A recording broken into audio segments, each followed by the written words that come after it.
De auxiliar na Tecnova a desenvolvedor de sucesso, tudo começou com uma traição.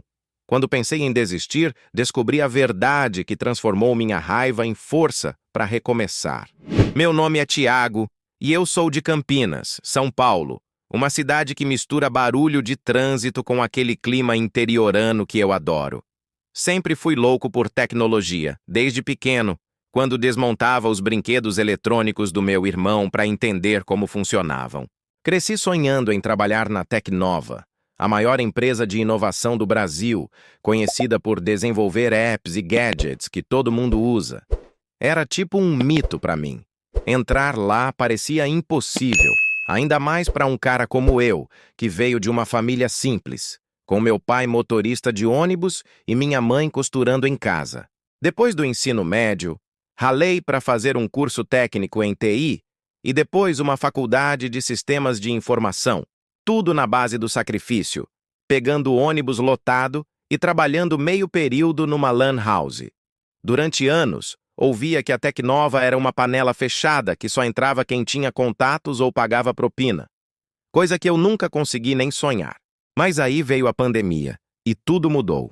Com a demanda por tecnologia explodindo, eles abriram vagas para novos talentos e eu me joguei de cabeça. Fiz teste, entrevista, mais teste. E de repente, num dia que parecia qualquer outro, recebi o e-mail. Bem-vindo à Tecnova, Tiago. Chorei sozinho no quarto, cara. Era o começo do meu sonho. Meu primeiro dia foi surreal.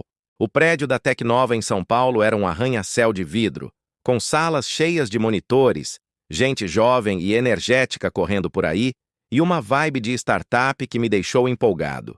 Meu chefe, o Roberto, um cara na casa dos 40, de barba bem cuidada e olhar esperto, me recebeu com um aperto de mão firme. Tiago, você vai trabalhar no time de desenvolvimento do nosso novo app de inteligência artificial. Mostre seu valor, ele disse, com um sorriso que me deu confiança. Tinha também a Carla, uma desenvolvedora baiana cheia de energia, que virou minha parceira de projetos, e o Lucas, um estagiário quieto que me ajudava nas tarefas mais pesadas. Os primeiros meses foram um sonho. Eu chegava cedo, tomava café na copa com a equipe e passava horas codificando, sentindo que cada linha que escrevia me levava mais perto do topo. O app que estávamos desenvolvendo era revolucionário e eu me destacava rápido. Meus códigos eram elogiados nas reuniões e o Roberto começou a me dar mais responsabilidades. A Carla me zoava carinhosamente. Tiago, você vai virar o próximo gênio da empresa, hein? Eu ria, mas no fundo acreditava. Meu salário subiu depois de um ano e eu consegui alugar um AP melhor, longe do barulho da casa dos meus pais. Tudo parecia perfeito, como se eu tivesse encontrado meu lugar no mundo. Mas nem tudo era um mar de rosas. Às vezes eu notava umas coisas estranhas. O Roberto vivia num canto do escritório, falando baixinho no telefone, e as metas da empresa ficavam mais duras a cada trimestre. Eu ouvia ele dizer coisas como: precisamos cortar custos, ou os acionistas querem mais lucro. Mas achava que era coisa normal de empresa grande. A Carla me contava que algumas pessoas estavam saindo por desgaste, e o Lucas, coitado, parecia exausto. Mas eu pensava que era só adaptação. Meu otimismo me cegava. Eu estava vivendo o sonho, e nada ia me tirar dali. Minha família ficava orgulhosa. Meu pai, que sempre achou que eu deveria ser mecânico como ele, começou a me chamar de engenheiro de brincadeira. E minha mãe guardava recortes de jornal que mencionavam a Tecnova. Eu mandava dinheiro para casa toda mês, e eles me viam como o filho que deu certo. No trabalho, eu me jogava de cabeça, ficando até tarde para entregar projetos, acreditando que cada esforço me levaria mais alto. A Carla e eu viramos amigos de verdade, almoçando juntos e trocando ideias sobre o futuro. Parecia que eu tinha construído uma vida sólida, um degrau a degrau, e nada ia abalar isso. Mas, olhando para trás, eu deveria ter prestado mais atenção. Uma noite ouvi o Roberto discutindo com alguém no corredor sobre reduzir a equipe, e ele me viu ali, mas mudou de assunto rapidinho. A Carla começou a ficar mais quieta, e o Lucas sumiu por uns dias sem explicação. Eu sentia um peso no ar, mas jogava para debaixo do tapete. Afinal, eu estava na Tecnova, o lugar dos meus sonhos. Mal sabia que essa rotina perfeita guardava segredos que iam me jogar num buraco de desespero e que a traição estava mais perto do que eu imaginava. Uma tarde, enquanto codificava no meu canto, recebi um e-mail interno com um anexo estranho. Era um relatório sobre cortes de salário disfarçados de reestruturação, assinado pelo Roberto. Meu estômago revirou. Será que era verdade? Decidi investigar mais, sem contar para ninguém, sentindo que algo grande estava vindo. Meu sonho, que parecia intocável, estava prestes a desmoronar, e eu nem suspeitava do tamanho da cilada que me esperava. Depois daquele e-mail estranho, eu não conseguia tirar da cabeça que algo estava errado na Tecnova. Continuava indo para o trabalho todo dia, codificando como se nada tivesse mudado. Mas meu peito apertava toda vez que o Roberto passava por mim com aquele sorriso forçado. A Carla notava minha inquietação e me perguntava se eu estava bem, mas eu desconversava, dizendo que era cansaço. O Lucas, que voltou depois de uns dias, parecia um zumbi, com olheiras fundas, e mal falava comigo. O clima no escritório estava pesado, e eu começava a sentir que minha bolha de felicidade estava rachando. Comecei a investigar devagar. Durante o almoço, enquanto a Carla ia pegar comida, eu mexia no computador do escritório e achava uns arquivos escondidos na pasta do Roberto. Eram planilhas com nomes de funcionários e valores reduzidos, tudo anotado como ajuste de mercado. Meu nome estava lá, com um corte de 15% no salário que eu nem sabia que tinha acontecido. Fiquei gelado. Como assim? Passei meses me matando de trabalhar para ganhar menos? Meu coração disparou e eu salvei uma cópia no meu pendrive, sem contar para ninguém ainda. Será que era só ele ou tinha mais gente metida nisso? A Carla foi minha primeira suspeita. Uma tarde, ouvi ela falando com o Roberto num canto, rindo e dizendo algo como: "Vai dar tudo certo, ele nem percebeu." Quando me viu chegando, ela parou na hora e mudou de assunto, perguntando sobre o código que eu estava fazendo. Meu estômago revirou. Será que ela sabia do corte e estava encobrindo? Confiava nela como amiga, mas aquele momento me deixou com um nó na garganta. Decidi ficar de olho, sentindo que a traição podia estar mais perto do que eu pensava. O Lucas me deu outra pista sem querer. Num dia que estava mais falante, ele deixou escapar que tinha sido pressionado para assinar um contrato novo com salário menor, para ajudar a empresa. Ele chorou baixinho, dizendo que precisava do emprego para sustentar a mãe doente. Fiquei com pena, mas também com raiva. Se estavam fazendo isso com ele, um estagiário, o que mais estavam escondendo? Passei a observar os dois. A Carla com seus sorrisos forçados e o Roberto com suas reuniões secretas, e meu instinto gritava que tinha algo podre ali. As coisas pioraram quando notei que meus projetos, que antes eram elogiados, estavam sendo creditados para o Roberto nas apresentações para os acionistas. Uma vez, vi meu código num slide dele, com o meu nome apagado e o dele no lugar. Fui falar com ele e ele riu, dizendo: "Tiago, relaxa, é só uma formalidade. Você é jovem, vai ter mais chances." Não engoli. Guardei isso na memória, sentindo que minha confiança na equipe estava desmoronando. Será que era só inveja ou uma traição planejada? Minha saúde começou a pagar o preço. Passava noites sem dormir, revisando os arquivos que roubei e sentindo um aperto no peito toda vez que o telefone tocava. Pedi uma licença médica por ansiedade e depressão, com receita de remédio na mão, e passei semanas em casa, tentando entender como o sonho virou pesadelo. Meu pai me ligava preocupado. "Filho, larga esse trampo se tá te matando." Mas eu voltava, achando que ia resolver tudo. Mal sabia que o buraco ia ficar mais fundo. De volta ao trabalho, o clima estava pior. O Roberto me deu um projeto novo, dizendo que era uma chance de brilhar. Mas era um trampo massacrante, com prazos impossíveis. A Carla evitava meus olhos, e o Lucas sumiu de novo, dessa vez sem aviso. Uma noite, achei um e-mail no sistema interno, enviado por engano para o meu endereço, com uma lista de demissões. E meu nome estava lá, marcado como dispensável. Meu mundo caiu.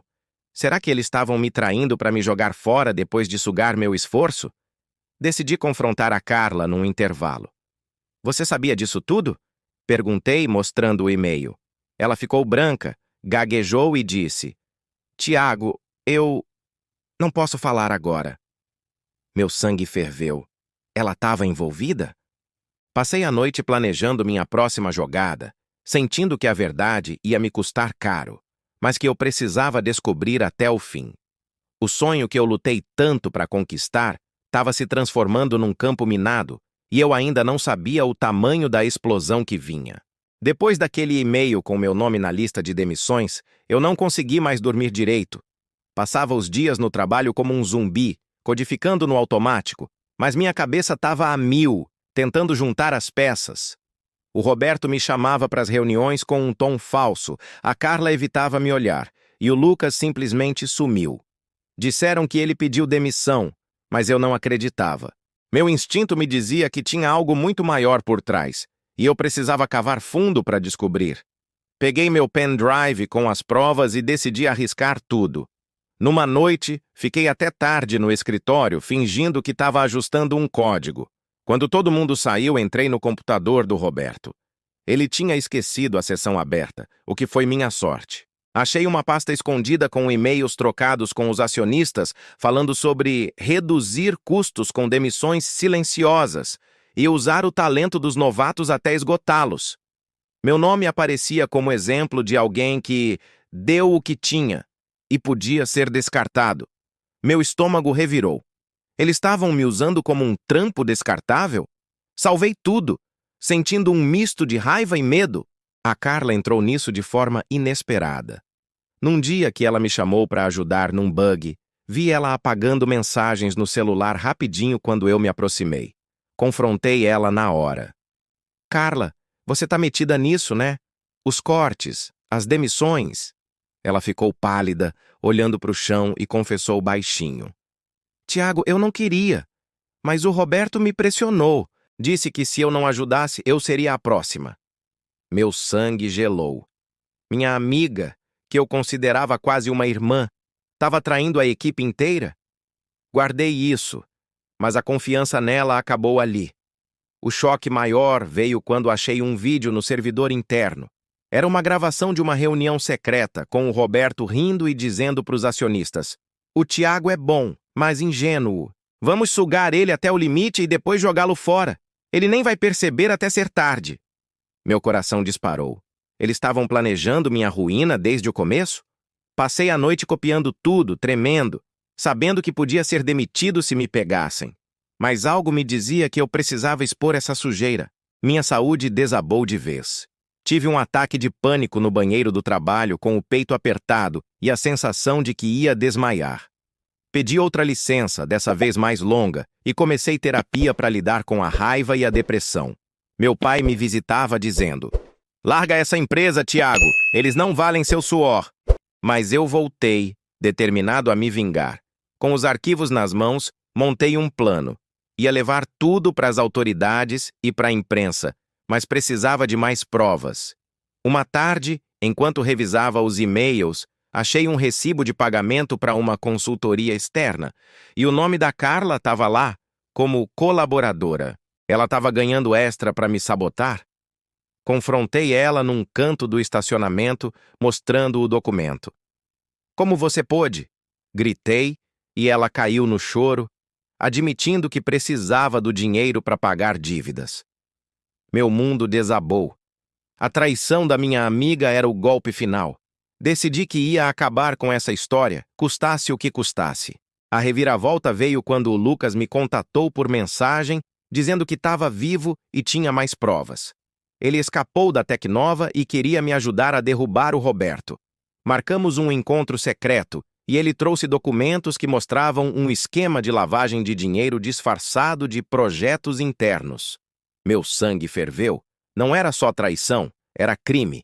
Tinha chegado a hora de confrontar tudo, e eu sabia que ia ser uma batalha que mudaria minha vida para sempre. Depois de encontrar o Lucas e pegar aqueles documentos explosivos sobre a lavagem de dinheiro, eu sabia que não tinha mais volta. Meu coração batia forte, como se fosse explodir, mas uma raiva fria e determinada me guiava a cada passo. Passei dias planejando com o Lucas, discutindo cada detalhe num café escondido em Campinas, longe dos olhos da Tecnova. Decidimos que o confronto seria na reunião geral que o Roberto tinha marcado para anunciar novas metas. Ele nem imaginava que ia virar o palco da sua queda. Peguei meu pendrive com as provas, o Lucas trouxe os papéis que ele resgatou antes de fugir, e a Carla, que eu agora via como traidora, estava no meio da equipe, tentando me evitar com aqueles olhares culpados. Chegou o dia e eu entrei na sala de reuniões com o Lucas do meu lado, sentindo o peso de cada olhar da equipe sobre mim. Subi no palco, as mãos tremendo, mas a voz firme quando disse: Roberto, chega de mentiras. Hoje a verdade vai sair. Liguei o projetor e comecei a mostrar tudo. Os e-mails sobre cortes de salário, as planilhas com meu nome riscado, o vídeo dele rindo da minha ingenuidade. A sala ficou em silêncio, só se ouvia o som do ventilador e os murmúrios chocados. O Roberto tentou rir, levantando as mãos. Tiago, isso é exagero, você tá louco, menino. Mas quando projetei o recibo da Carla, com o pagamento dela para me sabotar, o silêncio virou um caos. Você me pagou para me ferrar? Gritei para ela, sentindo a traição queimar no peito. O confronto explodiu como uma bomba. O Roberto pulou da cadeira, tentando desligar o projetor, mas o Lucas o segurou pelo braço, gritando: Não vai apagar isso agora! A equipe se dividiu. Alguns gritavam apoio ao chefe, outros me aplaudiam, e a Carla caiu no choro, desabando numa cadeira. Tiago, me perdoa, eu estava desesperada, precisava do dinheiro para as dívidas. Ela soluçou, mas eu não consegui sentir pena. Anos de amizade jogados fora por causa de grana? Meu sangue ferveu e eu continuei. Vocês me usaram, roubaram meu esforço e ainda riram da minha cara. O Roberto tentou se defender, dizendo que era estratégia de negócios, mas ninguém acreditou. Chamei a polícia, que eu já tinha alertado antes com uma denúncia anônima, e em poucos minutos os carros chegaram com sirenes ecoando pelo prédio. A equipe assistia atônita enquanto os policiais entravam, e o Roberto gritava ameaças. Você vai se arrepender, Tiago! Vou te processar, vou acabar com você! Mas as algemas dele calaram a boca, e ele foi levado, o rosto vermelho de raiva. A Carla tentou me abraçar, pedindo perdão de novo, mas eu me afastei. A confiança estava morta. O Lucas me deu um tapinha no ombro, dizendo: Você fez o certo, cara. Agora vamos sair dessa juntos. A reviravolta veio quando a polícia encontrou mais provas nos arquivos do Roberto. Eles revistaram o escritório e acharam um cofre escondido com registros de milhões desviados para contas offshore, disfarçados de investimentos internos. Meu nome, que ele planejava sujar para me demitir, virou o destaque nos jornais como o denunciante que expôs a Tecnova. A imprensa invadiu o prédio, microfones na minha cara, câmeras gravando cada palavra. Passei horas dando entrevistas, contando como fui traído e como lutei para expor a verdade. A Carla foi demitida na hora, escoltada para fora enquanto chorava, e o Lucas me ajudou a organizar as provas para entregar para as autoridades. Nos dias seguintes, a empresa entrou em colapso. Os acionistas foram chamados para depor e a Tecnova ficou sob investigação, tentando se reerguer com um novo conselho. Eu recebi uma oferta para liderar o time de inteligência artificial, com um salário que triplicava o que eu ganhava antes, mas recusei. Aquele lugar já tinha me envenenado demais. Abri uma conversa com o Lucas sobre sair e montar algo nosso, e ele topou na hora. Começamos a planejar uma startup, usando as lições que aprendi na marra. A Carla tentou me ligar, mandando mensagens, pedindo uma chance de explicar, mas ignorei. A traição dela era um corte que não cicatrizava. Ouvi dizer que o Roberto perdeu tudo, até a casa, e está preso esperando o julgamento. Meu confronto não foi só uma vingança. Foi o começo de uma nova vida, e eu sabia que o desfecho ia ser ainda mais surpreendente. Depois daquele confronto épico, minha vida virou de cabeça para baixo, mas de um jeito que eu nunca imaginei possível. a Tecnova entrou em um caos total. Os noticiários estavam lotados de manchetes sobre a investigação, os acionistas foram presos ou fugiram do país e a empresa está tentando se reerguer com um novo conselho que jura mudar tudo. Eu saí de lá com a cabeça erguida, levando o Lucas comigo para montar nossa própria coisa. Alugamos um escritório pequeno em Campinas, num prédio velho com cheiro de café e barulho de máquina de escrever dos vizinhos. E começamos do zero. Compramos um computador usado, peguei um empréstimo com meu pai e a Nova Código nasceu. Uma startup focada em apps éticos, sem aquela pressão insana de grandes corporações. Os primeiros meses foram duros. Passava o dia codificando, o Lucas cuidava da parte administrativa e a gente vivia de miojo e café para economizar. Mas a fama de denunciante me abriu portas. Clientes menores, startups e até uma ONG me procuraram para desenvolver projetos. Meu nome circulava na internet, com vídeos meus nas redes falando sobre a traição na Tecnova. E o boca a boca fez a Nova Código crescer. Hoje temos uma equipe pequena, mas dedicada, e o lucro já paga as contas com sobra. Atendo empresas que valorizam um trabalho justo, e isso me dá uma paz que eu não sentia há anos. Minha família ficou orgulhosa como nunca. Meu pai, que sempre achou que eu deveria ser mecânico como ele, me chamou para o bar da esquina e me deu um abraço, dizendo: "Filho, você virou chefe do seu próprio caminho. Tô orgulhoso." Minha mãe começou a fazer bolos para os eventos da empresa e os vizinhos me param na rua para parabenizar. É estranho, mas bom, sentir esse apoio depois de tanto tempo sendo questionado. A Carla tentou se aproximar várias vezes. Mandou mensagens, ligou, até apareceu no escritório uma vez, com os olhos vermelhos, pedindo perdão. "Tiago, eu errei, me dá uma chance de explicar." Ela disse, mas eu só balancei a cabeça e pedi para ela ir embora. Ouvi que ela está trabalhando num call center agora, lutando para pagar as dívidas, e sinto um misto de pena e justiça. Ela fez sua escolha. O Lucas virou meu sócio de verdade e a gente ri das loucuras que passamos na Tecnova. Ele trouxe ideias novas para a empresa e juntos criamos um ambiente onde ninguém é explorado. Minha saúde melhorou bastante, a terapia me ajudou a lidar com a ansiedade e eu troquei os remédios por caminhadas no parque e conversas com amigos fora do trabalho. A traição me mudou para sempre. Aprendi a desconfiar mais, a valorizar quem está do meu lado de verdade e a não me iludir com promessas de empresas grandes que só querem lucrar. Minha vingança não foi gritar com o Roberto ou a Carla. Foi construir algo melhor sem eles, provando que meu talento vale mais do que os esquemas deles. Às vezes penso no Roberto, preso numa cela esperando julgamento, e me pergunto se ele se arrepende de ter me subestimado. Não sei, e nem quero saber. Ele escolheu o caminho dele. Ouvi dizer que a casa dele foi confiscada, e os filhos estavam brigando pela herança. A Carla, por outro lado, me mandou uma carta há uns meses, dizendo que mudou de vida e está tentando se redimir, mas ignorei. A confiança quebrada não volta, e eu prefiro focar no futuro. A Nova Código está crescendo e estou pensando em expandir para São Paulo. Talvez lançar um app próprio que ajude pessoas a encontrar trabalhos éticos. Sonho com isso enquanto codifico à noite, com uma xícara de café na mão.